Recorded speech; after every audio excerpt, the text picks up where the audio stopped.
ನಮಸ್ಕಾರ ಮೇಡಮ್. ನಮಸ್ ನಮಸ್ಕಾರ ಎಲ್ಲ ನಮಸ್ಕಾರ. ಧ್ಯಾನ ಬಂಧುಗಳಿಗೆ, ಆತ್ಮ ಬಂಧುಗಳಿಗೆ ಅನಂತ ಕೋಟಿ ಕೋಟಿ ಪ್ರಣಾಮಗಳು. ಇಂದಿನ ಧ್ಯಾನ ಸ್ವಾಧ್ಯಾಯ ಸತ್ಸಂಗ ಕಾರ್ಯಕ್ರಮಕ್ಕೆ ತಮಗೆಲ್ಲರಿಗೂ ತುಂಬು ಹೃದಯದ ಸ್ವಾಗತ. ಮೊಟ್ಟ ಮೊದಲಿಗೆ ನಮ್ಮೆಲ್ಲರ ಧ್ಯಾನ ಗುರುಗಳಾದ ಪರಮ ಪೂಜ್ಯರಾದ ಬ್ರಹ್ಮರ್ಷಿ ಪಿತಾಮಹ ಡಾಕ್ಟರ್ ಸುಭಾಷ್ ಪತ್ರಿಜಿಯವರ ಚರಣ ಕಮಲಗಳಿಗೆ ವಂದಿಸುತ್ತ, ಗುರುಮಾತಾ ಸ್ವರ್ಣಮಾಲಾ ಅಮ್ಮನವರ ಪಾದಕಮಲಗಳಿಗೆ ನಮಿಸುತ್ತ, ನಮ್ಮೆಲ್ಲರ ಚೈತನ್ಯ ಶಕ್ತಿಯಾಗಿರ್ತಕ್ಕಂಥ ಮಹಾತಾರ್ ಬಾಬಾ ಅವರನ್ನ ನನ್ನ ಗುರುಗಳಾದ ತಟವಾಲಿ ಬಾಬಾ, ಬರ್ಫಾನಿ ಬಾಬಾ, ಮಹದಾನಂದ ಬಾಬಾಜಿಯವರನ್ನ ನನ್ನ ಹೃದಯ ಮಂದಿರದಲ್ಲಿ ಸ್ಮರಿಸುತ್ತಾ, ನಮ್ಮ ಮಾರ್ಗದರ್ಶಕ ಗುರುಗಳಾದ ಡಾಕ್ಟರ್ ಜೀವಂದ್ರ ಕೇತಪ್ಪ ಸರ್ ಅವರಿಗೆ ವಂದಿಸುತ್ತಾ, ಅಯ್ಯಪ್ಪ ಪಿಂಡಿ ಸರ್ ಅವರಿಗೆ ವಂದಿಸುತ್ತಾ, ಎಲ್ಲ ಆಸ್ಟ್ರಲ್ ಮಾಸ್ಟರ್ಸ್ ಗಳಿಗೆ, ಪಿರಮಿಡ್ ಮಾಸ್ಟರ್ಸ್ ಗಳಿಗೆ ವಂದಿಸುತ್ತಾ, ಸೀತಾಮಾತೆ, ಯಶೋಧರ ಮಾತೆ, ವಸುಂಧರ ಮಾತೆಯರಿಗೆ ವಂದಿಸುತ್ತಾ, ಅವರೆಲ್ಲರ ಚೈತನ್ಯ ಶಕ್ತಿಯೊಂದಿಗೆ ನಮ್ಮ ಚೈತನ್ಯ ಶಕ್ತಿಯನ್ನು ಅನುಸಂಧಾನಗೊಳಿಸುತ್ತಾ ನಾವಿಂದಿನ ಸ್ವಾಧ್ಯಾಯವನ್ನ ಆರಂಭಿಸೋಣ ಮಾಸ್ಟರ್ಸ್. ಸ್ವಾಧ್ಯಾಯಕ್ಕಾಗಿ ನಾವು ಸರೋಜಿನಿ ಮೇಡಮ್ ಅವ್ರನ್ನ ಇನ್ವೈಟ್ ಮಾಡ್ತಾ ಇದ್ದೀವಿ. ಮೇಡಮ್ ಅವರು ಪ್ರಾಣಶಕ್ತಿ ಅಂತಕ್ಕಂಥ ಪುಸ್ತಕವನ್ನ ಕುರಿತು ತುಂಬಾ ಅದ್ಭುತವಾಗಿರ್ತಕ್ಕಂಥ ಒಂದು ಜ್ಞಾನವನ್ನ ನಮ್ಗೆ ಕೊಡ್ತಾ ಇದ್ದಾರೆ. Welcome madam, welcome to our session and over to you madam. Thank you madam. Thank you.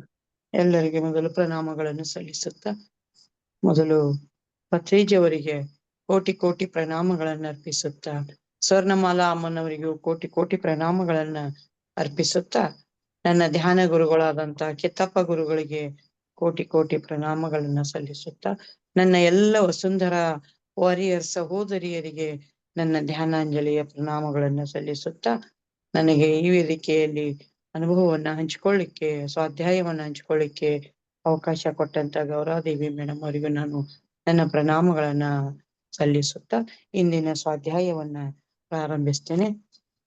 ನಾವು ಸ್ವಾಧ್ಯಾಯಕ್ಕಾಗಿ ಆಯ್ದುಕೊಂಡಂತ ಒಂದು ಪುಸ್ತಕ ಪ್ರಾಣಶಕ್ತಿ ಸರಾಯ್ಡಾಯ್ ಅಂತಕ್ಕಂಥ ಒಂದೇ ಪ್ರಶ್ನೆ, ಈಗ ಟಾಲ್ಕಮ್ ಸರಡಾಯ್ ಅನ್ನೋರು ಒರಿಜಿನಲ್ ಆಥರ್?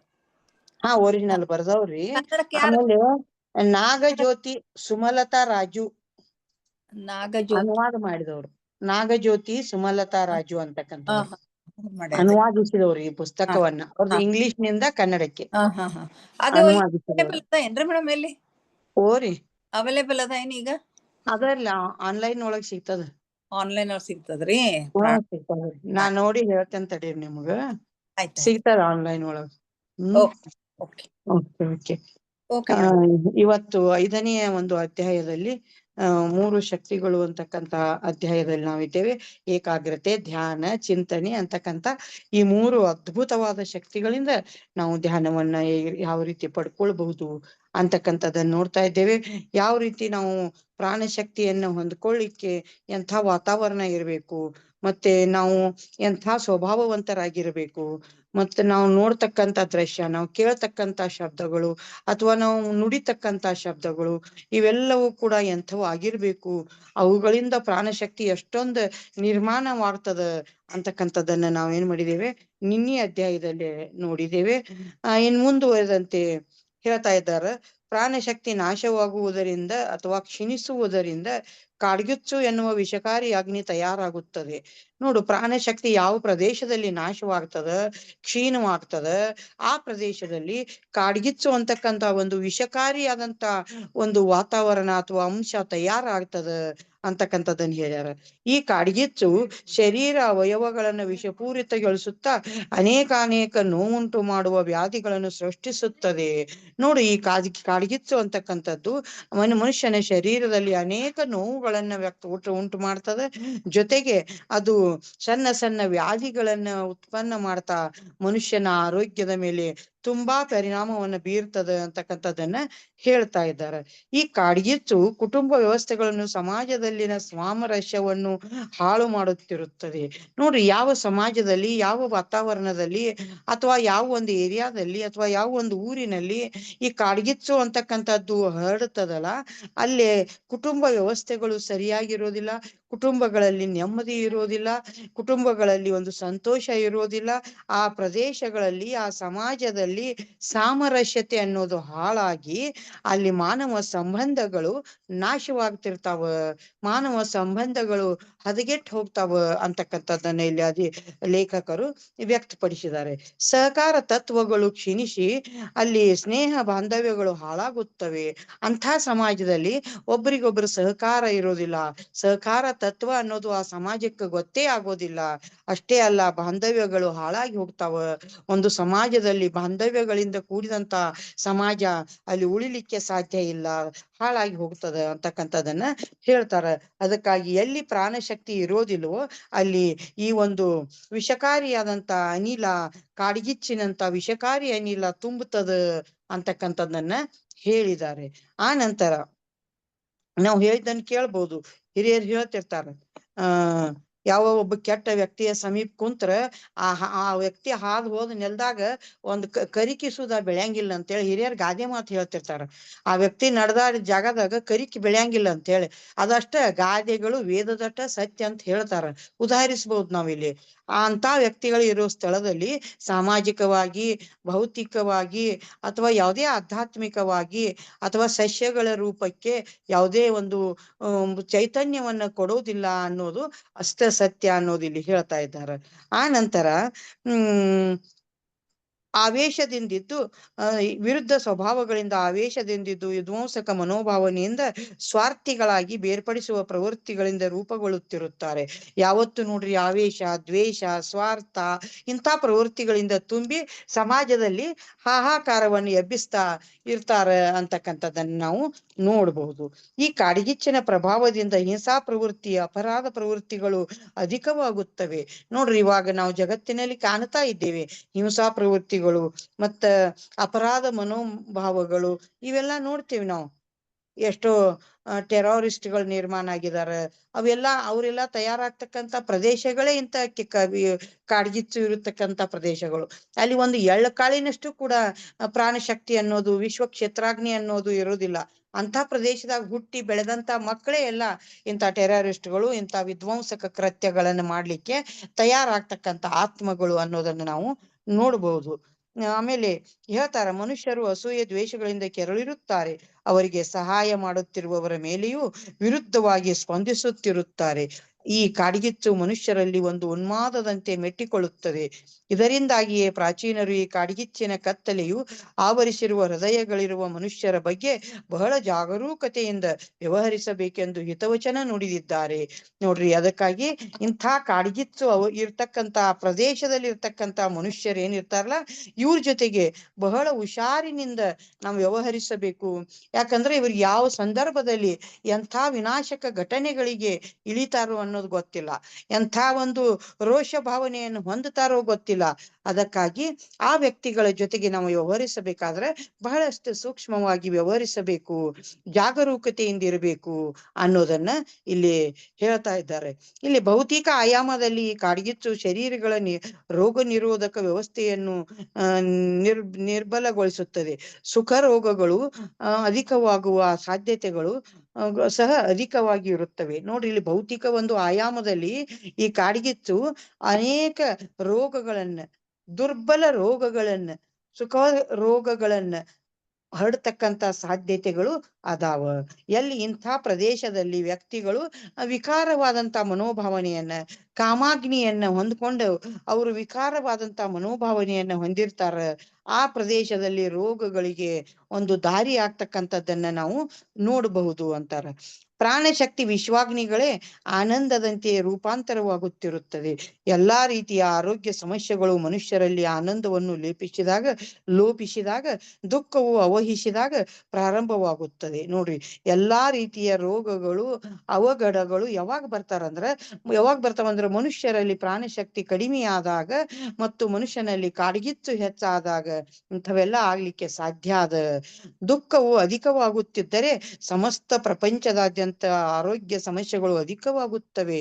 ನೋಡ್ರಿ, ಇವಾಗ ಯುದ್ಧಗಳು ನಡೆದು ನೋಡ್ತಾರೆ. ಹಿಟ್ಲರ್ನಂತ ವ್ಯಕ್ತಿ ಎಷ್ಟೋ ವ್ಯಕ್ತಿಗಳನ್ನ ಆತ ಒಂದು ಚೆಂಬರ್ನಲ್ಲಿ ಹಾಕಿ, ವಿಷ ತುಂಬಿದಂತ ಚೆಂಬರ್ನಲ್ಲಿ ಹಾಕಿ ಗಾಳಿಯನ್ನ ಬಿಟ್ಟು ಅಲ್ಲಿ ಒಂದೇ ಬಾರಿಗೆ ಆತ್ಮಗಳನ್ನು ಕೊಂದು ಹೋಗಿತ್ತಿದ್ದಂತ. ಅದಕ್ಕೆ ಹೋಲೋಕಾಸ್ಟ್ ಅಂತಕ್ಕಂಥ ಹೆಸರು ಕೂಡ ಇಟ್ಟಿದ್ರು. ಅಂತ ಒಂದು ಭೀತಿಯನ್ನ ಹುಟ್ಟಿಸಿ ಜನರನ್ನ ಸಾಯಿಸ್ತಿದ್ರಂತ. ಭೀತಿಯನ್ನ ಹುಟ್ಟಿಸ್ಲಿಕ್ಕೆ ಭುಜಂಗಿ ದಳ ಅಂತಕ್ಕಂಥ ವ್ಯಕ್ತಿಗಳ ಒಂದು ತಂಡವನ್ನೇ, ಒಂದು ಸೈನ್ಯವನ್ನೇ ಕಟ್ಟಿದ್ದನಂತೆ ಹಿಟ್ಲರ್. ಇಂಥ ವ್ಯಕ್ತಿಗಳು ಈ ಈ ಮನೋಭಾವನೆಯಲ್ಲೇ ಹುಟ್ಟಿರ್ತಾರ. ಅವರು ಅಂಥ ಆತ್ಮಗಳಾಗೆ ಅಂಥ ಗರ್ಭಗಳಲ್ಲೇ ನಿರ್ಮಾಣವಾಗಿ ಈ ಜಗತ್ತಿಗೆ ಬಂದಿರ್ತಾರ. ಅವರು ಆ ಒಂದು ವಾತಾವರಣವನ್ನ ಸೃಷ್ಟಿಸ್ತಿರ್ತಾರ. ಒಬ್ಬ ಹಿಟ್ಲರ್ನಿಂದ ಆವತ್ತಿನ ಪರಿಸ್ಥಿತಿ ಎರಡನೆಯ ಮಹಾಯುದ್ಧಕ್ಕೆ ಅಣಿ ಆಗ್ಬೇಕಾದಂತ ಪರಿಸ್ಥಿತಿಯನ್ನ ನಾವು ನೋಡ್ತೀವಿ. ಆ ಸಂದರ್ಭದಲ್ಲಿ ಆದ ಯುದ್ಧದಲ್ಲಿ ಎಷ್ಟೋ ಮಕ್ಕಳನ್ನ, ಎಷ್ಟೋ ಪುರುಷರನ್ನ, ಎಷ್ಟೋ ತಾಯಂದಿರನ್ನ ಕಳೆದುಕೊಂಡು ಸಮಾಜ ಅನಾಥವಾದ ದುಃಖದ ಭಾವನೆಯನ್ನ ಅನುಭವಿಸ್ತಕ್ಕಂಥ ಪರಿಸ್ಥಿತಿ ಬತ್ತು. ಒಬ್ಬ ವ್ಯಕ್ತಿಯ ಪ್ರಾಣಶಕ್ತಿ, ದುಷ್ಟ ಪ್ರಾಣಶಕ್ತಿ ದುಷ್ಟವಾಗಿ ಇರೋದ್ರಿಂದ ಅಲ್ಲಿ ಉಂಟಾದಂತ ಕ್ಷೇತ್ರಾಗ್ನಿಯಿಂದ ಆ ಒಂದು ದೇಶದ ಮೇಲೆ ಎಷ್ಟೊಂದು ವಿನಾಶ ಆಯ್ತು ಅನ್ನೋದನ್ನ ನಾವು ನೋಡ್ಬೋದು. ಹಿರೋಶಿಮಾ ನಾಗಾಸಾಕಿಯ ಮೇಲೆ ಬಾಂಬ್ ಹಾಕಿದಾಗ ಇವತ್ತಿಗೂ ಕೂಡ ಆ ಪ್ರದೇಶ ಏನಾಗ್ಯದ, ಬರಡಾದಂಥದ್ದನ್ನ ನಾವು ನೋಡ್ತೇವೆ. ಇಂಥ ಎಲ್ಲ ಒಬ್ಬ ವಿನಾಶ ವ್ಯಕ್ತಿ ಒಂದು ದೇಶದಲ್ಲಿ ಇದ್ದಂದ್ರ, ಒಬ್ಬ ವಿನಾಶಕ ವ್ಯಕ್ತಿ ಒಂದು ದೇಶದಲ್ಲಿ ದುಷ್ಟ ವ್ಯಕ್ತಿ ಇದ್ರ ಆ ದೇಶದ ಪ್ರವೃತ್ತಿಯೇ ಬದಲಾಗ್ತದ.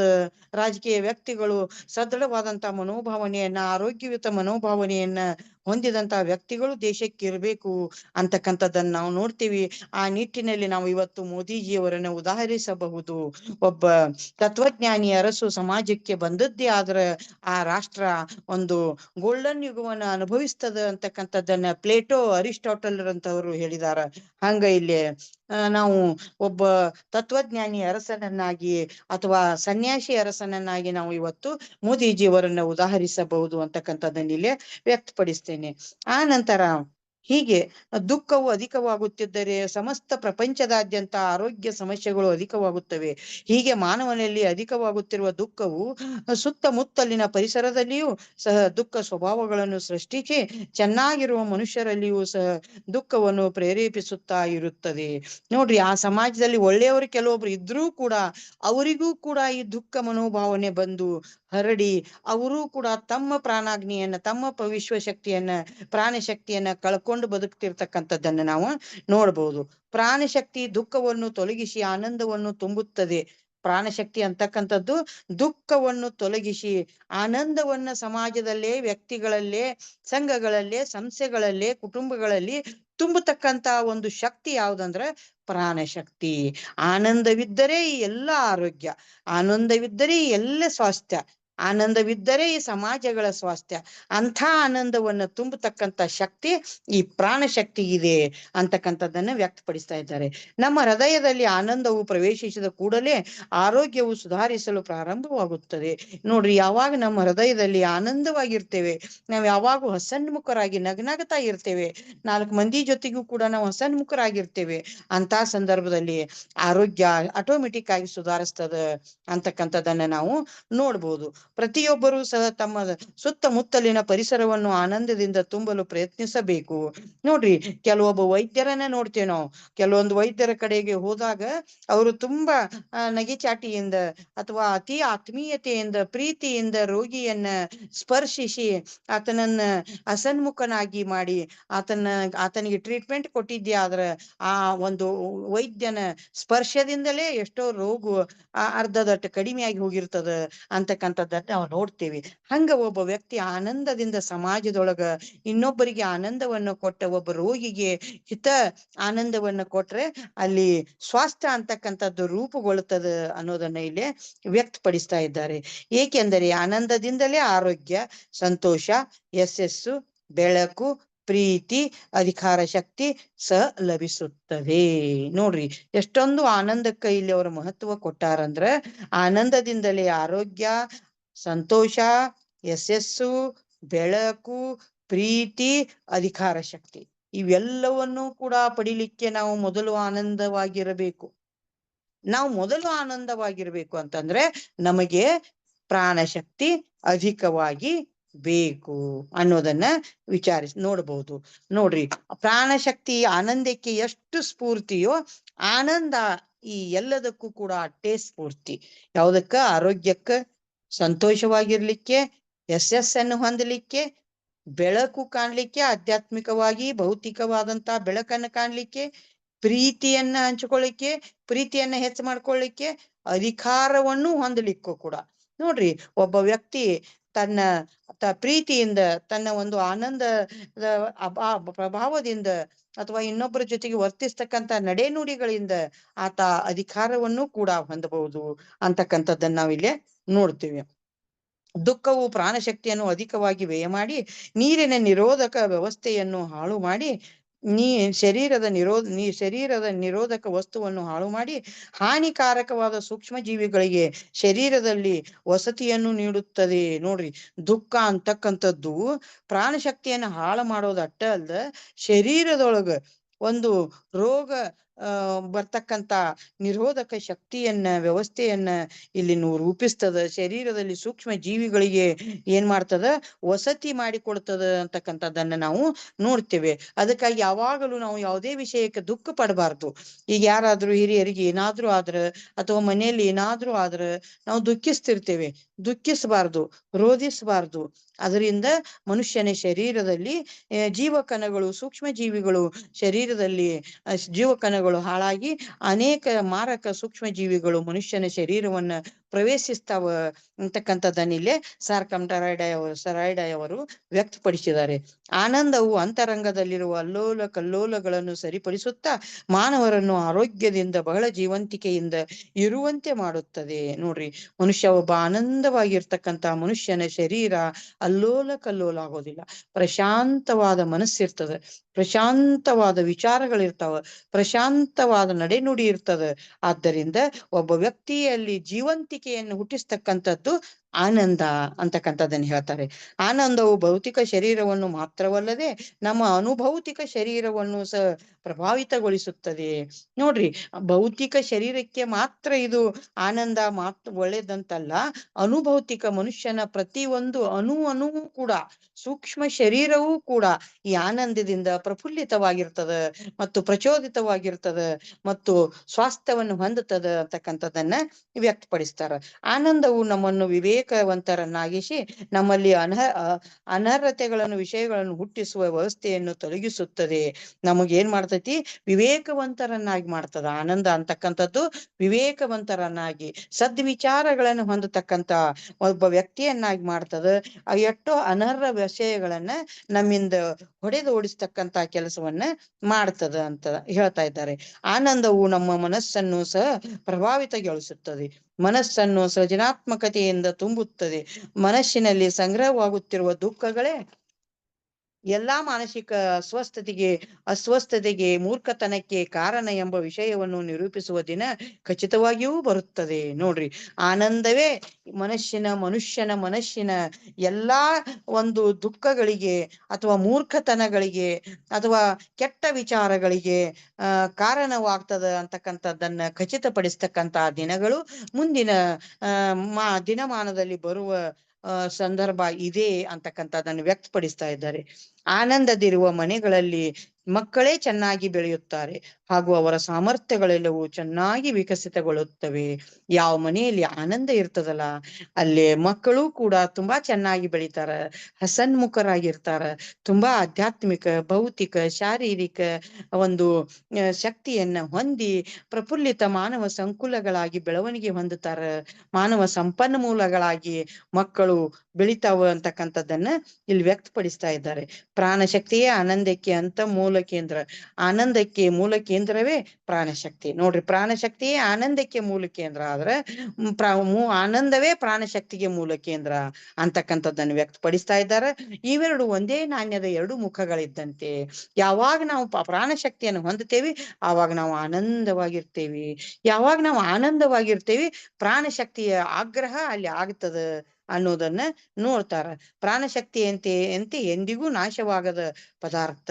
ಯಾವತ್ತು ಆನಂದವೂ ಕೂಡ ಪ್ರಾಣಶಕ್ತಿಯ ತರಹ ಯಾವತ್ತೂ ಕೂಡ ನಾಶವಾಗದಂತ ಒಂದು ಪದಾರ್ಥ ಅಂತಕ್ಕಂಥದ್ದನ್ನ ಇಲ್ಲಿ ಹೇಳ್ತಾ ಇದ್ದಾರೆ. ಆನಂದದ ಸುಗಂಧವೇ ಕೃತಜ್ಞತೆ. ಆನಂದದಲ್ಲಿ ಬ್ರಹ್ಮಾನಂದ ತನ್ಮಯತ್ವದ ಪದಾರ್ಥವೇ ಇರುವುದು. ನಾವು ಯಾವತ್ತೂ ಆನಂದವಾಗಿರೋದ್ರಿಂದ ಅಲ್ಲಿ ಬ್ರಹ್ಮಾನಂದ, ಪರಮಾನಂದ ಮತ್ತು ಬ್ರಹ್ಮಾನಂದದ ತನ್ಮಯತೆಯ ಮನೋಭಾವನೆ ಆ ವ್ಯಕ್ತಿಗಳಲ್ಲಿ, ಆ ಸ್ಥಳಗಳಲ್ಲಿ, ಆ ಸಮಾಜಗಳಲ್ಲಿ ನಿರ್ಮಾಣವಾಗ್ತದೆ ಅಂತಕ್ಕಂಥದ್ದನ್ನು ನಾವಿಲ್ಲೇ ನೋಡ್ತೇವೆ. ಆದುದರಿಂದ ಪ್ರಾಣಶಕ್ತಿ, ಬ್ರಹ್ಮಾನಂದ, ತನ್ಮಯತ, ಆನಂದ, ಕೃತಜ್ಞತೆ ಇವೆಲ್ಲವೂ ಮಾನವನ ಭೌತಿಕ ಅನುಭವಪೂರ್ಣ ಮಾನಸಿಕ ಆಯಾಮದಲ್ಲಿರುವ ಎಲ್ಲಾ ರೀತಿಯ ಅಸ್ವಸ್ಥತೆಯನ್ನು ದೂರ ಮಾಡಿಕೊಳ್ಳಲು ಉಪಯೋಗವಾಗುವ ಅತಿ ದೊಡ್ಡ ದಿವ್ಯಾಂಶಗಳು. ನೋಡ್ರಿ, ಆನಂದ ಅಂತಕ್ಕಂಥದ್ದು ಪ್ರಾಣಶಕ್ತಿ, ಬ್ರಹ್ಮಾನಂದ, ತನ್ಮಯತೆ, ಆನಂದ, ಕೃತಜ್ಞತೆ ಇವೆಲ್ಲವೂ ಕೂಡ ಸಹಕಾರಿಯಾಗ್ತಾವ. ಇವೆಲ್ಲವನ್ನು ನಾವು ಹೊಂದಿದ್ರೆ ನಾವು ಏನಾಗ್ತೀವಿ, ಪ್ರಾಣಶಕ್ತಿಯನ್ನು ಹೊಂದಲಿಕ್ಕೆ ಸಾಧ್ಯ ಆಗ್ತದ. ಈ ಭೌತಿಕ ಅನುಭವವನ್ನ, ಭೌತಿಕ ಜೀವನದಲ್ಲಿ ನಮ್ಮ ಆನಂದ ಇರೋದಾದ್ರೆ ನಾವು ಆದಿ ಭೌತಿಕವಾದಂತ ಸಂತೋಷವನ್ನ ಹೊಂದಿ ನಾವು ಅನಂತವಾದಂತ ಆಯಾಮದಲ್ಲಿ ವಿಶಿಷ್ಟವಾದಂತ ಒಂದು ಸ್ತರದಲ್ಲಿ ಇರ್ಲಿಕ್ಕೆ ಸಾಧ್ಯ ಆಗ್ತದ ಅಂತಕ್ಕಂಥದ್ದನ್ನ ಇಲ್ಲೇ ವ್ಯಕ್ತಪಡಿಸ್ತಾ ಇದ್ದಾರೆ. ಇವೆಲ್ಲವೂ ದಿವ್ಯಾಂಶಗಳೇ ಅಂತ ಹೇಳಿದ್ದಾರೆ. ನೋಡ್ರಿ, ಪ್ರಾಣಶಕ್ತಿಗೆ ಆನಂದ ಅಂತಕ್ಕಂಥದ್ದು ಒಂದು ದೊಡ್ಡ ದಿವ್ಯಾಂಶ. ಈ ದಿವ್ಯಾಂಶ ಇತ್ರ ಪ್ರಾಣಶಕ್ತಿ ಅಲ್ಲಿ ಆಗರವಾಗ್ತದ, ಅಲ್ಲಿ ಬ್ರಹ್ಮಾನಂದ ಇರ್ತದ, ಅಲ್ಲಿ ತನ್ಮಯತೆ ಇರ್ತದ, ಅಲ್ಲಿ ಕೃತಜ್ಞತಾ ಭಾವನೆ ಇರ್ತದ. ಮನುಷ್ಯನಿಗೆ ಪ್ರತಿ ಒಂದು ರಂಗದಲ್ಲಿಯೂ ಕೂಡ ಕೃತಜ್ಞತಾ ಭಾವ ಇರಬೇಕು ಅನ್ನೋದು ಬಹಳ ಮುಖ್ಯವಾದದ್ದು ಅಂತಕ್ಕಂಥದ್ದನ್ನ ಇಲ್ಲೇ ಹೇಳ್ತಾ ಇದ್ದಾರೆ ಅವರು. ಆದರೆ ಮನುಷ್ಯರು ಇದರ ಬದಲು ಅಸೂಯೆ, ದ್ವೇಷ, ದುಃಖಗಳನ್ನು ಉಪಯೋಗಿಸಿಕೊಳ್ಳುತ್ತಾ ಯಾವುದೇ ಆಶಾಭಾವ ಇಲ್ಲದ ಭವಿಷ್ಯತ್ತನ್ನು ಅವರೇ ಸ್ವಂತ ಸೃಷ್ಟಿಸಿಕೊಳ್ಳುತ್ತಿದ್ದೇವೆ ಎಂಬ ವಿಷಯವನ್ನು ಅವರು ಗ್ರಹಿಸದೆ ಜೀವಿಸುತ್ತಿದ್ದಾರೆ. ಆದ್ರೆ ಮನುಷ್ಯರು ಇಲ್ಲಿ ಯಾವತ್ತು ಅಸೂಯೆ ಮತ್ತ ದ್ವೇಷ, ದುಃಖ, ಅತಿ ಆಸೆ, ಅತಿವಾದ ಒಂದು ಬೇಡಿಕೆ ಇದೆಲ್ಲದರಿಂದಲೂ ಇವತ್ತಿನ ಜಗತ್ತಿನಲ್ಲಿ ಮನುಷ್ಯರು ಏನ್ ಮಾಡ್ತಾ ಇದ್ದಾರೆ, ತಮಗ ಬೇಡವಾದಂತ ಒಂದು ಪರಿವಾರವನ್ನ ಸೃಷ್ಟಿಸಿಕೊಳ್ತಾ ಇದ್ದಾರೆ, ಬೇಡವಾದಂತ ಪರಿಸರವನ್ನ ಸೃಷ್ಟಿಸಿಕೊಳ್ತಾ ಇದ್ದಾರೆ ಅಂತಕ್ಕಂಥದ್ದು ನಾವಿಲ್ಲಿ ಗ್ರಹಿಸಬೇಕಾದಂತ ವಿಷಯ. ಕೃತಜ್ಞತೆಯಿಂದ ತುಂಬಿರುವ ಹೃದಯವು ಆನಂದ ತನ್ಮಯತೆಗಳಿಂದ ತುಂಬಿರುತ್ತದೆ. ನೋಡ್ರಿ, ಕೃತಜ್ಞತೆಯಿಂದ ಯಾವ ಹೃದಯ ಇರ್ತದಲ್ಲ ಅದು ಆನಂದದಿಂದ ತನ್ಮಯವಾಗಿರ್ತದ ಅಂತಕ್ಕಂಥದ್ದನ್ನ ನಾವು ನೋಡ್ಬೇಕು.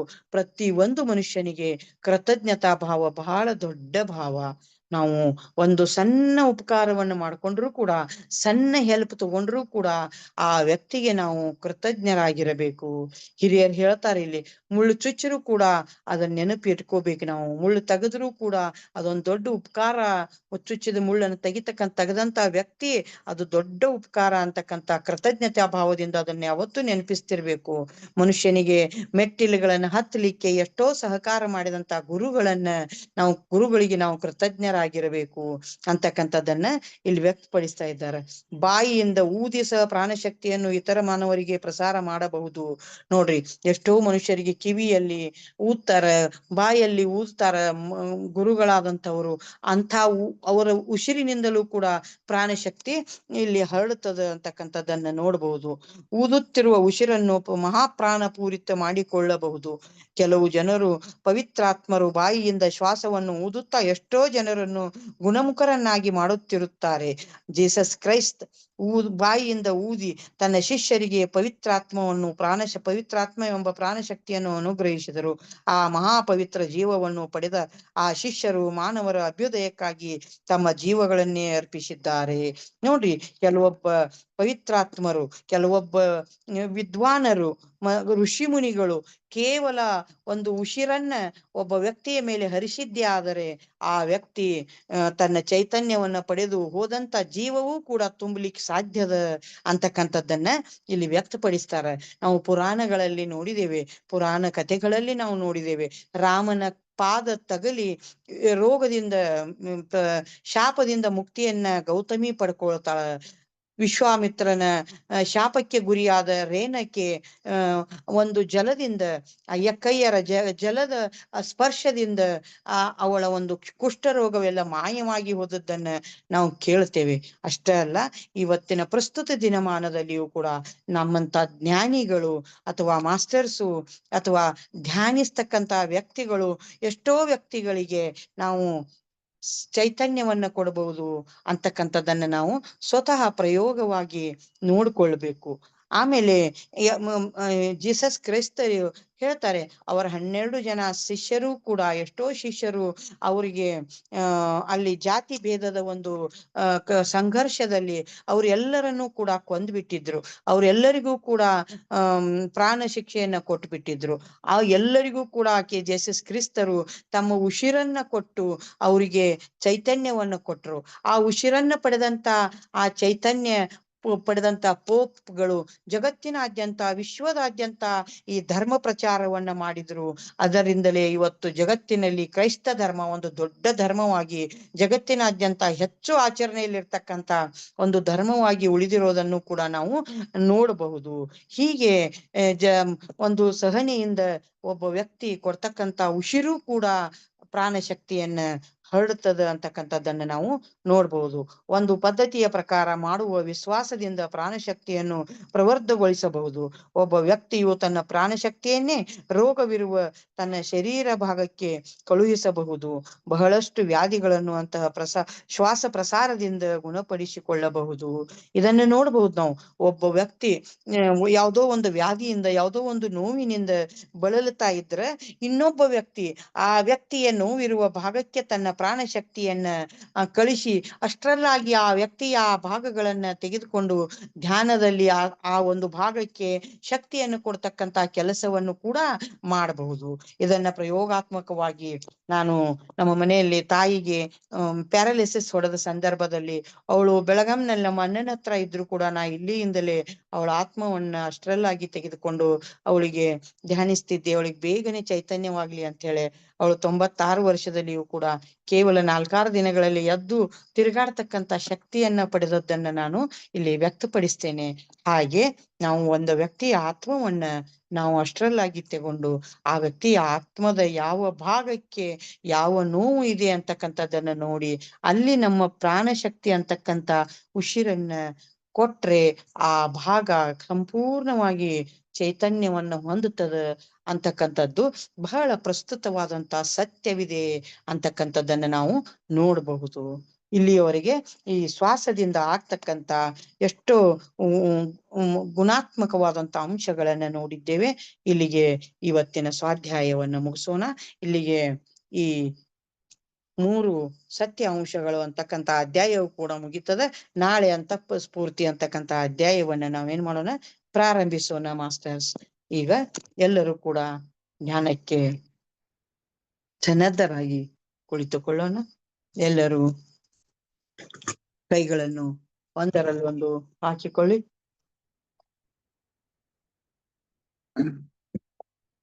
ಕಾಲುಗಳನ್ನು ಕೂಡ ಕ್ರಾಸ್ ಮಾಡಿಕೊಳ್ಳಿ. ಸರಳವಾಗಿ ಕಣ್ಣು ಮುಚ್ಚಿ,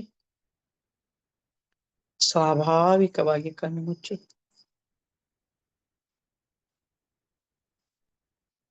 ನಿಮ್ಮ ಉಸಿರಿನಲ್ಲಿ ಒಂದಾಗಿ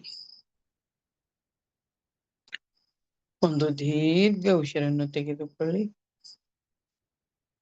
ಆ ಉಸಿರನ್ನು ವಿಶುದ್ಧಿ ಚಕ್ರದಿಂದ, ನಾಭಿಯಿಂದ ಶರೀರದ ಕೊನೆಯ ಭಾಗವಾದಂತ ಹೆಬ್ಬೆರಳಿನವರೆಗೂ ಒಯ್ಯಿರಿ.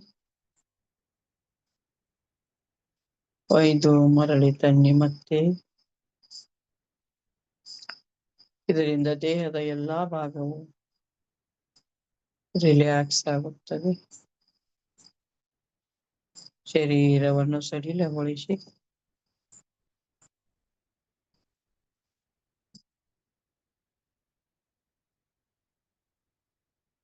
ರಿಲ್ಯಾಕ್ಸ್ ಆಗಿರಿ. ಒಂದು ಉಸಿರನ್ನು ಎಳೆದುಕೊಂಡು ನಿಮ್ಮ ತಲೆಯ ಭಾಗದಲ್ಲಿ ಸಂಚರಿಸಿ ಮೂಗಿನಿಂದ ಹೊರಗೆ ಬಿಡಿ.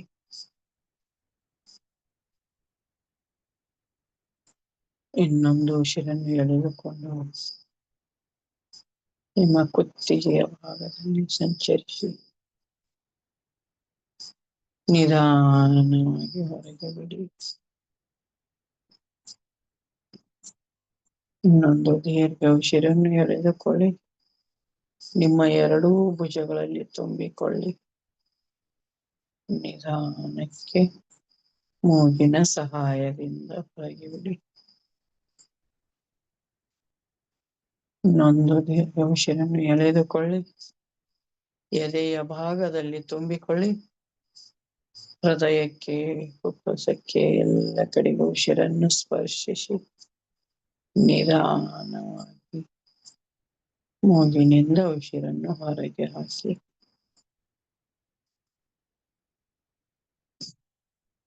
ಇನ್ನೊಂದು ದೀರ್ಘ ಉಸಿರನ್ನು ತೆಗೆದುಕೊಳ್ಳಿ. ಹೊಟ್ಟೆಯ ತುಂಬ ತುಂಬಿಕೊಳ್ಳಿ. ಹೊಟ್ಟೆಯ ಎಲ್ಲ ಭಾಗಕ್ಕೂ ಜಠರ, ಲಿವರ್ ಭಾಗಕ್ಕೂ ಉಸಿರನ್ನು ಸುತ್ತಾಡಿಸಿರಿ.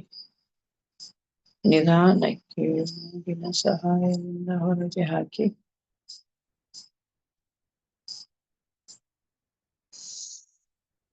ಇನ್ನೊಂದು ದೀರ್ಘ ಉಸಿರನ್ನು ಎಳೆದುಕೊಳ್ಳಿ.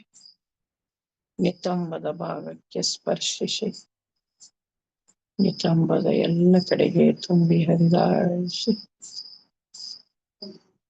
ನಿಧಾನ ಹೊರಗೆ ಬಿಡಿ.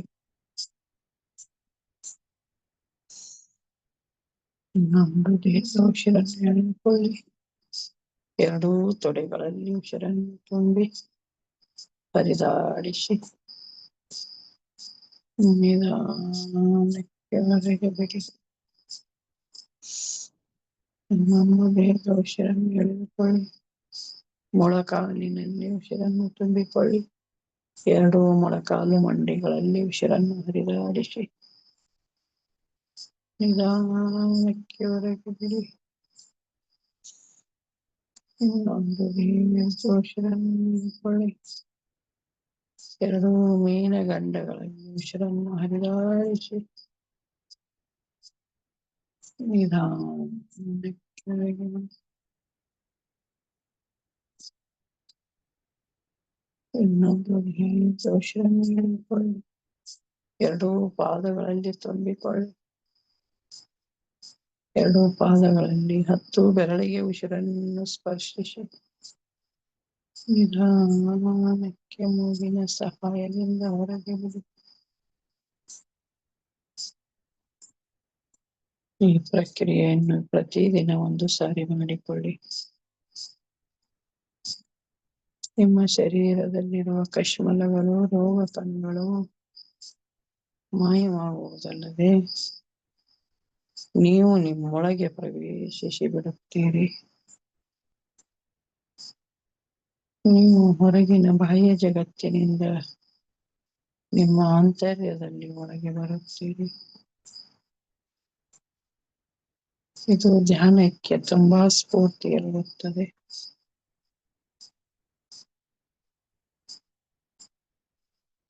ಸೂರ್ಯನಾಡಿಯಿಂದ ಬಿಸಿಯಾದ ಉಸಿರನ್ನು ಹೊರಗೆ ಹಾಕಿ. ಚಂದ್ರನಾಡಿಯಿಂದ ತಣ್ಣನೆಯ ಉಸಿರನ್ನು ಒಳಗೆ ತೆಗೆದುಕೊಳ್ಳಿ. ಹೀಗೆ ಉಸಿರನ್ನು ತೆಗೆದುಕೊಳ್ಳುತ್ತಾ ಬಿಡುತ್ತಾ ತೆಗೆದುಕೊಳ್ಳುತ್ತಾ ಬಿಡುತ್ತಾ ಸುಷುಮ್ನದಲ್ಲಿ ಒಂದಾಗಿರಿ. ನಿಮ್ಮ ಸುಷುಮ್ನದಲ್ಲಿ ಎಷ್ಟು ಬೇಗನೆ ಒಂದಾಗುತ್ತೀರೋ ನಿಮ್ಮ ಭೃಗುಟಿ ಜಾಗೃತವಾಗುತ್ತದೆ. ಆಜ್ಞಾಚಕ್ರ ಜಾಗೃತಗೊಳ್ಳುತ್ತದೆ. ಆಜ್ಞಾಚಕ್ರವು ಜಾಗೃತಗೊಂಡು ಸಹಸ್ರಾರ ಚಕ್ರಕ್ಕೆ ಆಜ್ಞೆ ಮಾಡುತ್ತದೆ. ಆಗ ಸಹಸ್ರಾರ ಚಕ್ರವು ತನ್ನ ಬ್ರಹ್ಮರಂಧ್ರವನ್ನು ತೆರೆದುಕೊಳ್ಳುತ್ತದೆ.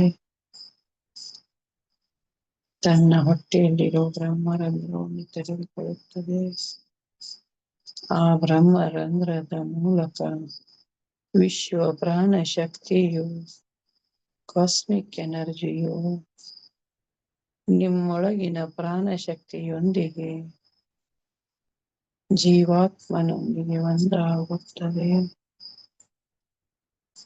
ಒಂದು ಶರೀರದಲ್ಲಿ ಚೈತನ್ಯ ತುಂಬುತ್ತದೆ.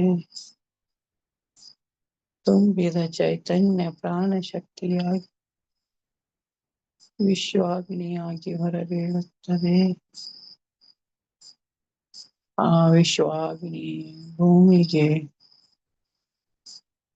ಫಲಿತ ಕೊಡುತ್ತದೆ, ವಾಯುವಿಗೆ ನಿರ್ಮಲತೆ ಕೊಡುತ್ತದೆ,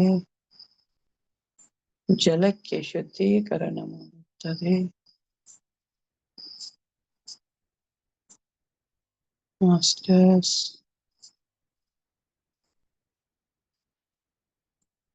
ಕೇವಲ ಕಾಸ್ಮಿಕ್ ಅಲೆಗಳಿಂದ ಇಷ್ಟೆಲ್ಲ ಕೆಲಸಗಳು ನಡೆಯುತ್ತವೆ. ಯಾವ ರೀತಿ ಟೆಲಿವಿಷನ್ ನಲ್ಲಿ ಎಲ್ಲಿಯೋ ನಡೆದ ಘಟನೆಯನ್ನು ನಾವು ಒಂದು ಪರದೆಯ ಮೇಲೆ ಚಿತ್ರದ ಮುಖಾಂತರ ಕಾಣುತ್ತೇವೆಯೋ ಹಾಗೆಯೇ ಈ ಕಾಸ್ಮಿಕ್ ಎನರ್ಜಿಯ ಅಲೆಗಳಲ್ಲಿ, ತರಂಗಗಳಲ್ಲಿ ವಿಶ್ವ ಪ್ರಾಣ ಶಕ್ತಿಯನ್ನು ತಿಳಿದುಕೊಳ್ಳುವ ಹಾಗೂ ಪರಿಸರದಲ್ಲಿ ಗಂಗಾ ಮಾತೆಯನ್ನು ಸೃಷ್ಟಿಸಿಕೊಳ್ಳುವ ವಾತಾವರಣ ತುಂಬುತ್ತದೆ.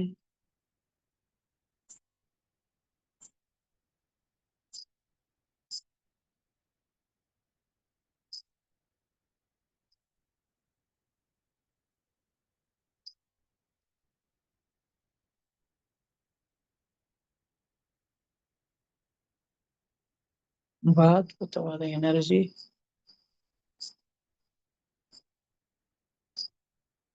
ಅಷ್ಟೇ ಆಸ್ವಾದಿಸಿಕೊಳ್ಳಿ. ಹೆಚ್ಚಿನ ಎನರ್ಜಿಯನ್ನು ತಾಯಿಗೆ ಬಿಟ್ಟುಕೊಡಿ. ವಾಯು ತತ್ವದಲ್ಲಿ ಲೀನಗೊಳಿಸಿ ತುಂಬಾ ಅಲೆಯಾದ ಕಾಸ್ಮಿಕ್ ಎನರ್ಜಿ ತುಂಬುತ್ತಿದೆ.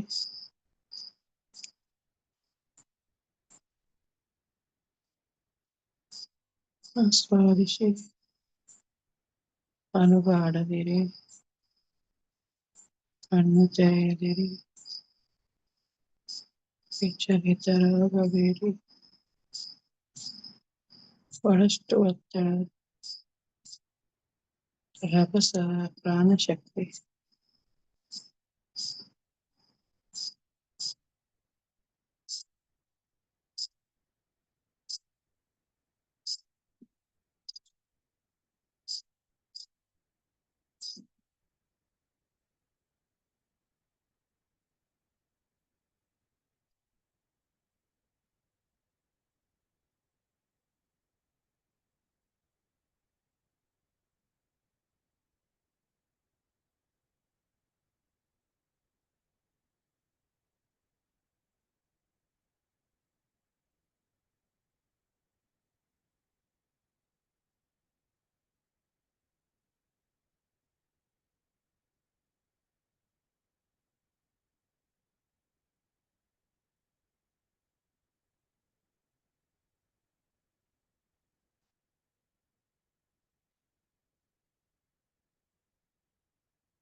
ಕೊನೆಯ 5 ನಿಮಿಷ ಮಾಸ್ಟರ್ಸ್.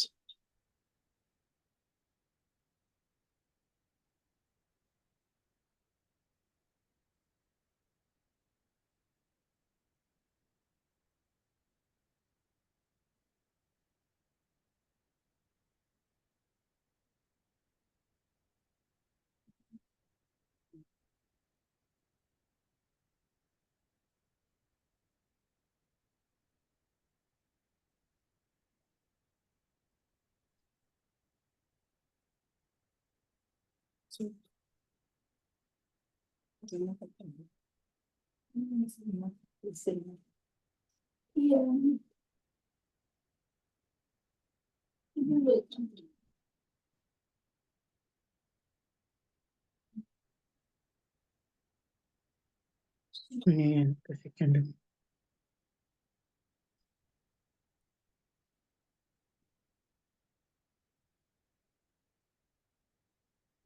ಇದು ಸೆಕೆಂಡ್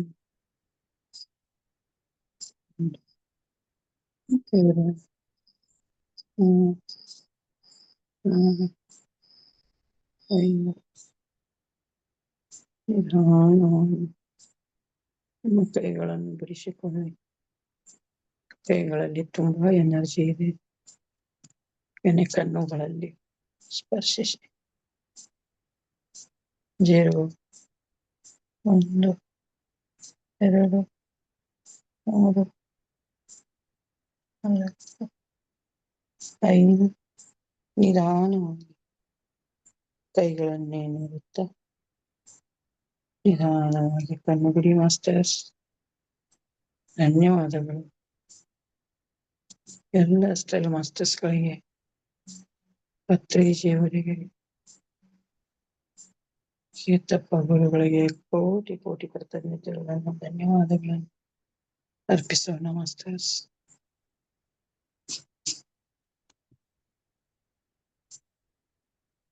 ಧ್ಯಾನ ಬಹಳ ಅದ್ಭುತವಾಗಿತ್ತು ಮೇಡಮ್. ಹೌದ್ರಿ ಮೇಡಮ್, ಬಾಳ ಡೀಪ್ ಇತ್ರಿ. ಎನರ್ಜಿ, ಧ್ಯಾನ, ಪ್ರಾಣಶಕ್ತಿನೂ ಬಾಳ ಚಂದ ಅದರಿ ಮೇಡಮ್. ಹೌದೌದು. ಯಾರಾದ್ರೂ ಏನಾದ್ರು ಶೇರ್ ಮಾಡ್ಕೊಳ್ತೀರಿ? ವಿಜಯಲಕ್ಷ್ಮಿ ಮೇಡಮ್.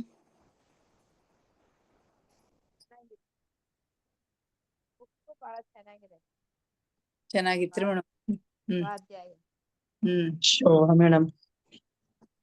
ಶೋಭಾ ಮೇಡಮ್ ಅವರು ಡೀಪ್ ಹೋಗಿರ್ತಾರ, ಅವ್ರು ಎಚ್ಚರ ಆಗಿರಲ್ರಿ ನಾ.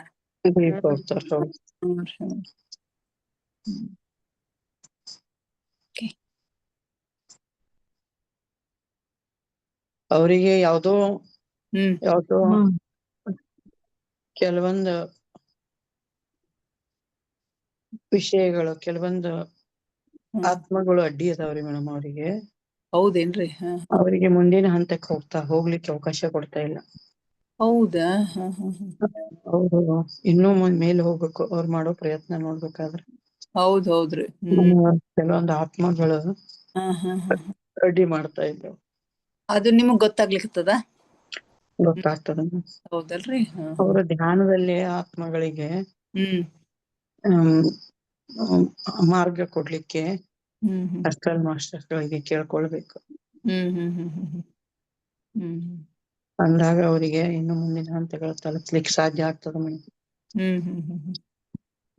ಆಧ್ಯಾತ್ಮಿಕ ಹಂತಗಳನ್ನ, ಮೇಲಿನ ಹಂತಗಳಿಗೆ ಮುಟ್ಲಿಕ್ಕೆ ಸಾಧ್ಯ ಆಗ್ತದೆ. ಅದೆಲ್ಲ ಅವರು ಧ್ಯಾನಕ್ಕೆ ಹೋಗ್ತಾರ. ಮೊದ್ಲೇ ಬಹಳ ಸಾಕಷ್ಟು ಆಸ್ಟ್ರಲ್ ಜರ್ನಿ ಅದೆಲ್ಲಾ ಮಾಡ್ಯಾರಂತ್ರಿ ಅವ್ರು 10-20 ವರ್ಷದ ಹಿಂದೆ ಮಾಡ್ಯಾರ. ಅವರು ಕೆಲವೊಂದು ಸೈಕಾಲಜಿರಂತ ಅವರು ಸೈಕಾಲಜಿಯಲ್ಲಿ ಕೆಲವೊಂದು ಪ್ರಯೋಗಗಳನ್ನ ಮಾಡ್ಯಾರ ಮೇಡಮ್. ಸೈಕಾಲಜಿಕಲ್ ಆಗಿ ಅಥವಾ ಯಾರಿಗಾದ್ರೂ ಕೆಲವೊಂದು ಟ್ರೀಟ್ಮೆಂಟ್ ಗಳನ್ನ, ಪ್ರಯೋಗಗಳನ್ನ ಇಂಥವ್ ಮಾಡ್ಯಾರಲ್ರಿ. ಟ್ರೀಟ್ಮೆಂಟ್ ಆ ಎನರ್ಜಿ ಇವರಿಗೆ ಕ್ಲಾಟ್ ಆಗಿರ್ತದ ಮೇಡಮ್, ಅವ್ರ ಎನರ್ಜಿ. ಅದಕ್ಕಾಗಿ ಪತ್ರಿಜಿ ಅವರು ಯಾರಿಗೂ ಕೂಡ ಏನ್ ಮಾಡ್ಬೇಡ್ರಿ, ಅಸ್ಟ್ರಲ್ ಟ್ರೀಟ್ಮೆಂಟ್ ಕೊಡ್ಬೇಡ್ರಿ ಅಂತ ಹೇಳ್ತಿದ್ರು. ಬಟ್ ನಮ್ ತಾಯಿ ಕೊಟ್ಟೆ ಅದನ್ನ ನಾವು ಅದನ್ನ ಕೊಡ್ಬೇಕಾದ್ರೆ ಬಹಳ ಡೀಪ್ ಮತ್ ನಾವ್ ಧ್ಯಾನಕ್ಕೆ ಹೋಗಿ ಅದನ್ನ ಕ್ಲಿಯರ್ ಮಾಡ್ಕೋಬೇಕು ಮೇಡಮ್. ಹೌದಲ್ರಿ? ಕ್ಲಿಯರ್ ಮಾಡ್ಕೋಬೇಕು. ಅವು ಅವ್ರಿಗೆ ಅಡ್ಡಿ ಆಗ್ತಾವಿಲ್ಲ ಅಂದ್ರ ನಮಗ್ ಅಡ್ಡಿ ಆಗ್ತಾವ. ಅದಕ್ಕಾಗಿ ತಪಸ್ಸರದು ಅಂತದೆಲ್ಲ ಮಾಡ್ಲಿಕ್ಕೆ ಕೊಟ್ಟ ಅವಕಾಶ ಕೊಡಂಗಿಲ್ಲ. ಅದೇ ರೀ. ಅದೇ ಅವ್ರದವ್ರ ಕ್ಲಿಯರ್ ಮಾಡ್ಕೊಳತ್ತಾರ ಮತ್ತೆ. ಅವ್ರದವ್ರ ಮಾಡ್ಕೊಳ್ಬೇಕು ಅಂತಾರ. ಹಂಗ ಅವ್ರಿಗೆ ಏನದ ಕೆಲವೊಂದ್ ಅಡ್ಡಿಗಳು ಬರ್ತಾವ. ಅವ್ರಿಗೆ ಅಂದ್ರ ನಮಗ್ ಆಧ್ಯಾತ್ಮಿಕವಾದ ಮಾರ್ಗ ಸುಲಭವಾಗಿ ಮೇಲೆ ಹೋಗ್ಲಿಕ್ಕೆ ನಮಗ ಆಗಂಗಿಲ್ಲ. ಮೇಲಿನ ಹಂತಗಳನ್ನ ಮುಟ್ಲಿಕ್ಕೆ ನಮಗ್ ಸಾಧ್ಯ ಆಗಂಗಿಲ್ಲ. ಅಲ್ಲೇ ತಡೆಗಟ್ತದ, ಅಲ್ಲೇ ಸ್ಟಾಪ್ ಆಗ್ತದ, ಅಲ್ಲೇ ಕ್ಲಾಟ್ಗಳು ಬಂದ್ಬಿಡ್ತಾವ. ಈ ರೀತಿ ಆಗ್ತದ. ಮೇಡಮ್ ಅನ್ಮ್ಯೂಟ್ ಆಗ್ತೀರಾ ಮೇಡಮ್? ಶೋಭಾ ಮೇಡಮ್ ಈಗ ಏನ್ ಮಾಡಕ್ ಸಾಧ್ಯ ಅದರಿ? ಏನು ಇಲ್ಲ ಮೇಡಮ್, ನೀವು ಧ್ಯಾನದಲ್ಲಿ ಏನ್ ಮಾಡ್ಬೇಕಂದ್ರ ಅಸ್ಟಲ್ ಮಾಸ್ಟರ್ಸ್ ಗಳಿಗೆ ಕೇಳ್ಕೊಳ್ಬೇಕು. ನನಗೆ ಈ ರೀತಿ ಅಡೆತಡೆಗಳು ಆಗ್ತಾ ಇದ್ದಾವಲ್ಲ, ಇದು ನನಗೆ ಸ್ಟಾಪ್ ಬಂದಿವೆ. ಈಗ ನನಗ್ ಬಂದಂತ ಈ ಅಡ್ಡಿ ಇದನ್ನ ದೂರ ಮಾಡ್ರಿ ಅಂತ ಹೇಳಿ ನಾವು ಧ್ಯಾನ ಮಾಡ್ತಾ ಅವರಲ್ಲಿ ಕೃತಜ್ಞತಾ ಪೂರ್ವಕವಾಗಿ ಕೇಳ್ಕೊಳ್ಬೇಕು ಮೇಡಮ್. ಆಟೋಮೆಟಿಕ್ ಆಗಿ ಮಾರ್ಗ ಸಿಗ್ತದೆ ಮೇಡಮ್. ಆಟೋಮೆಟಿಕ್ ಆಗಿ ಕ್ಲಿಯರ್ ಆಗ್ತದ ಮಾರ್ಗ. ಮತ್ತೆ ಬೇಗನೆ ನಮಗ ಆಧ್ಯಾತ್ಮಿಕವಾದಂತ ಜರ್ನಿ ಮುಂದ್ ಹೋಗ್ತದ.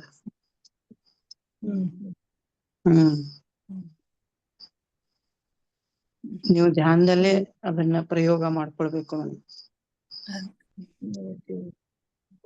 ಏಕ ಧ್ಯಾನದಲ್ಲೇ ಪತ್ರಿಜಿಯವ್ರಿಗೆ ಕೇಳ್ಕೊಂಡ್ರು ಕೂಡ, ಅಥವಾ ಮಹಾತ್ತರ ಬಾಬಾಜಿ ಅವರನ್ನ ನೀವು ಅಷ್ಟೆಲ್ಲ ಆಗಿ ಕೇಳ್ಕೊಂಡ್ರು ಕೂಡ, ಇಲ್ಲ ನಮಗೆ ಇವಾಗ ನಮ್ಮಲ್ಲಿ ಇವಾಗ ಪ್ರಸ್ತುತವಾಗಿ ನಮಗ ಪ್ರೇಮ್ನಾಥ್ ಸರು ಮತ್ತ ಅಯ್ಯಪ್ಪ ಪಿಂಡಿ ಸರು ತುಂಬಾ ಎನರ್ಜಿ ಅದಾರ. ಅವ್ರ ಆಕಾಶಿಕ ರೆಕಾರ್ಡ್ ಎಲ್ಲ ತುಂಬಾ ಕ್ಲಿಯರ್ ಅದ ರೀ ಮೇಡಮ್. ಅಂಥವ್ರನ್ನ ನಾವು ವಿನಂತಿ ಮಾಡ್ಕೊಳ್ಬೇಕು. ಅವ್ರ ಪ್ರಾಣ ಶಕ್ತಿಯಿಂದ ನಮಗಿರ್ತಕ್ಕಂತ ಅಡ್ಡಿಗಳು ದೂರ ಆಗ್ತಾವ ಮೇಡಮ್. ನಿಮ್ಗೆ ಎಲ್ಲೇ ಯಾವ್ದಾದ್ರು ಧ್ಯಾನ ಸಂದರ್ಭದಲ್ಲಿ ನಿಮ್ಗ ನಮ್ಮ ಇವರು ಯಾರು ಸರ್ ಅವರು ಪ್ರೇಮ್ನಾಥ್ ಸರ್ ಸಿಕ್ಕ್ರೆ, ಪ್ರೇಮ್ನಾಥ್ ಸರ್ ಜೊತೆ ಧ್ಯಾನ ಮಾಡ್ಬೇಕು ಸತ್ಸಂಗದಲ್ಲಿ. ಬಹಳ ತುಂಬಾ ಎನರ್ಜಿ ಪ್ರೇಮ್ನಾಥ್ ಸರ್ದು. ಅಂಥ ಧ್ಯಾನಗಳಲ್ಲಿ ಒಂದೊಂದ್ಸಲ ಕಿತ್ತು ಹೋಗ್ಬಿಡ್ತದೆ, ಅದೆಲ್ಲ ಕ್ಲಿಯರ್ ಆಗ್ತದೆ. ಆ ಅಡ್ಡಿ ಎಲ್ಲ ಅದೇನ್ ತಡೆ ಹಿಡಿದದಲ್ಲ ಅದು ಕಿತ್ತು ಹೋಗಿ ಕ್ಲಿಯರ್ ಆಗ್ಬಿಡ್ತದೆ ಮೇಡಮ್. ನೀವು ಮಾಡ್ಬೇಕು ಅಂತವ್ರನ್ನ. ಇದು PMC ಗುಜರಾತ್ ಇದ್ರೊಳಗ ಬಾಳ್ ಮಂದಿಗೆ ಹೆಲ್ಪ್ ಮಾಡ್ತಿರ್ತಾರ್ರಿ. ಅವ್ರು ಮಾಡ್ತಾರ.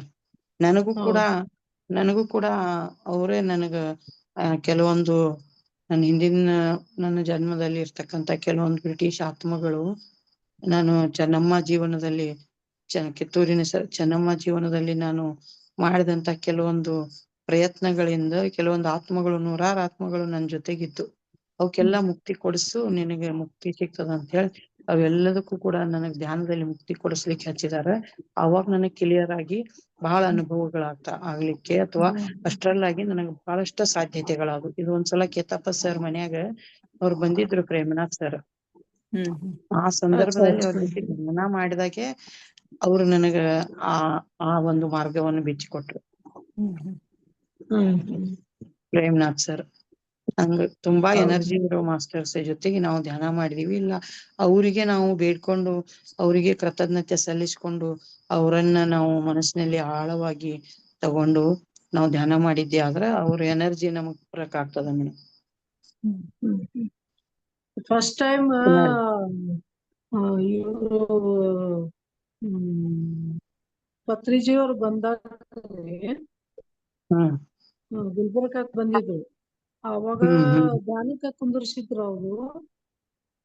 ಫಸ್ಟ್ ಟೈಮ್ ಅವಾಗ ಅವರು ಕೊಳಲು ಬಾರ್ಸಕ್ ಶುರು ಮಾಡಿದ್ರಿ. ಬಹಳ ಧ್ಯಾನಕ್ ಹೋಗ್ತಿದ್ನಲ್ಲ ನಾನು. ನನಗ ರಾತ್ರಿ ಹೊತ್ನ್ಯಾಗ ಹೋಗ್ಬೇಕಾದ್ರೆ ಯಾರೋ ಒಬ್ರು ಬಂದು ಬೆನ್ನಾಗ ಚೂರಿ ಹಾಕಿದಾರ. ಅದು ನನಗ ಇದು ಆದದ್ದು ಅವಾಗ ಅಷ್ಟು ನನಗ ಲಕ್ಷ್ಯ ಹೋಗ್ಲಿಲ್ಲ ಅದು. ಅದು ಇನ್ನು ಪೇನ್ ಅದರಿ ನಮ್ದು. ಮತ್ತೆ ಪತ್ರಿ ಇವ್ರು ದೀಪ್ತಿ ಇದ್ರೊಳಗ ಕುಂತಾಗನು ನನಗ ಬಹಳ ಕೆಲವು ಪ್ರೀವಿಯಸ್ ಲೈಫ್ನಾಗ್ರಿ ಒಂದು ಸಣ್ಣ ಒಂದು ಪಕ್ಷಿ ಆಗಿದ್ದೆ, ಆಮೇಲೆ ಕರಡಿ ಆಗಿದ್ದೆ. ಅವಾಗೆಲ್ಲ ಅದೇ ಜಾಗನಾಗ ಚೂರಿ ಹಾಕಿದ್ದದ್ರಿ ನಮ್ಗೆ. ಈಗಿನ ಅದೇ. ಪೇನ್ ಈಗ ಧ್ಯಾನ ಕುಂತಾನು ಬರ್ತದ ಒಂದೊಂದ್ಸಲ. ಅದೇ ನೀವು ಡೀಪ್ ಆಗಿ ಅಂತ ಮಾಸ್ಟರ್ಸ್ ಗಳ ಎನರ್ಜಿಯನ್ನ ಆಹ್ವಾನ ಮಾಡ್ಕೊಂಡು ನೀವು ಧ್ಯಾನ ಮಾಡಿ ಮೇಡಮ್. ಡೀಪ್ ಧ್ಯಾನನೇ ಇದಕ್ಕೆಲ್ಲ. ಪ್ರಾಣಾಗ್ನಿನೇ ಇದನ್ನೆಲ್ಲ ಕ್ಲಿಯರ್ ಮಾಡೋದು. ಆಯ್ತಾ? ನೀವು ಡೀಪ್ ಆಗಿ ಧ್ಯಾನ ಮಾಡಿ ಮೇಡಮ್. ಅಂತ ಮಾಸ್ಟರ್ಸ್ ಡೀಪ್ ಆಗಿ ಧ್ಯಾನಕ್ಕೆ ಹೋಗ್ಬಿಡಿ. ಓಕೆನಾ? ಅದೇ ಇದ್ರೊಳಗನು ಬಂದಾಗನು ಒಂದ್ ಸರ್ತಿ ಬೆನ್ನಂದು ಇದನ್ನೇ ಆಗಿಲ್ಲ ಅಲ್ರಿ. ಅವಾಗ ಈಗ ನರಸಿಂಹ ದೇವ್ರು ಬಂದು ಸಿಟ್ಟಿಗೆದ್ದು ಬಂದು ನನ್ನ ತಗೊಂಡು ತೊಡೆ ಮೇಲೆ ಹಾಕೊಂಡು ಬೆನ್ನಾಗ ಯಾರ್ಯಾರು ಏನೇನ್ ಹಾಕಿದ್ರಲ್ರಿ, ಕರೀದು ಇಷ್ಟಿಷ್ಟುದ್ದ ಇವನ್ನ ತೆಗದ್ರು ಅವ್ರು. ಕಿತ್ತಿ ಬೆನ್ನನ್ ತೆಗ್ದಿದ್ರು ನೋಡ್ರಿ. ಅದೇ ಹಿಂದಿನ ಜನ್ಮಗಳ ಇನ್ನೂ ಒಂದ್ ಸ್ವಲ್ಪ ಅದರಿ ಇದ್ರೊಳಗ. ಅದ ಇನ್ನೊಂದ್ ಸ್ವಲ್ಪ ಅದ ನಿಮ್ ಅದು ಕ್ಲಿಯರ್ ಆಗ್ತದೆ ಮೇಡಮ್. ಮಾಸ್ಟರ್ಸ್ ಗಳ ಒಂದು ಧ್ಯಾನಾಗ್ನಿಯನ್ನ ನೀವು ಆಹ್ವಾನಿಸ್ಕೊಳ್ರಿ, ಕ್ಲಿಯರ್ ಆಗ್ತದೆ. Okay okay madam. Okay madam, thank you. Gaurav ಅವ್ರೆ, ನೀವು ಬೆಳಗ್ಗೆ ಕೊಟ್ಟಿದ್ದದು ಓಪನ್ ಆಗ್ತಾ ಇಲ್ಲ. ಹೌದ್ರಿ ಮೇಡಮ್. ಅದೇ ನಾನು ಲಿಂಕ್ ಕಳ್ಸಿದ್ದೆ ರೀ ಮೇಡಮ್ 3 to 6. ಈಗ ಅದು ಓಪನ್ ಆಗ್ತಾ ಇಲ್ಲ ನೋಡಿ, ಯಾಕೆ? ಹೌದಾ? ಮತ್ತೆ ಹೊಳಿ ಬಿಡ್ರಿ ಮೇಡಮ್. ಅಲ್ಲ, ಮತ್ತೊಂದ್ಸಲ ಹೊಳಿ ಬಿಡ್ರಿ. ಸಿಗದಿಲ್ಲ ಅದು. ಅವಾಗ ಇದಕ್ ಹೋಗ್ರಿ, ಯೂಟ್ಯೂಬ್ನಾಗ ಹೋಗ್ರಿ. ಯೂಟ್ಯೂಬ್ನಾಗ ಜಾಯಿನ್ ಮೇಡಮ್. ಓಕೆ ಯೂಟ್ಯೂಬ್ ಹೋಗ್ರಿ. ಯೂಟ್ಯೂಬ್ ಯಾರನ್ನು ಜಾಯಿನ್ ಆಗ್ಬಹುದು. ಅದು ಬರೀ 100 ಜನರಿಗೆ ಮಾತ್ರ ಅದ್ರೊಳಗ್ ಸಾಧ್ಯದ ಅಲ್ಲ. ಯೂಟ್ಯೂಬ್ನಾಗ ಹೋಗ್ತೀನಿ ನಾನು, ಆಗ್ತಾವ ಒಂದೊಂದ್ಸಲ ನನಗೂ. ಬಾಳ ಜಲ್ದಿ ಮಾಡಿದ್ವಿ ಅಂತಂದ್ರ ಸಿಗ್ತದ ಚಾನ್ಸ್. ಕೆಲವೊಂದ್ಸಲ ಲೇಟ್ ಆಗಿ ನಾವ್ ಇದನ್ ಮಾಡಿದ್ರ ಯೂಟ್ಯೂಬ್ ಓಕೆ ಅದೇ ಲಿಂಕ್ ಅದರಿ ಮೇಡಮ್, ನೋಡ್ರಿ, ಟ್ರೈ ಮಾಡ್ರಿ. Okay madam. Okay madam. Okay, thank you. ಧ್ಯಾನ ಸ್ವಾಧ್ಯಾಯ ಸಂಘದೊಂದಿಗೆ ಥ್ಯಾಂಕ್ ಯು ಎವ್ರಿಬಡಿ.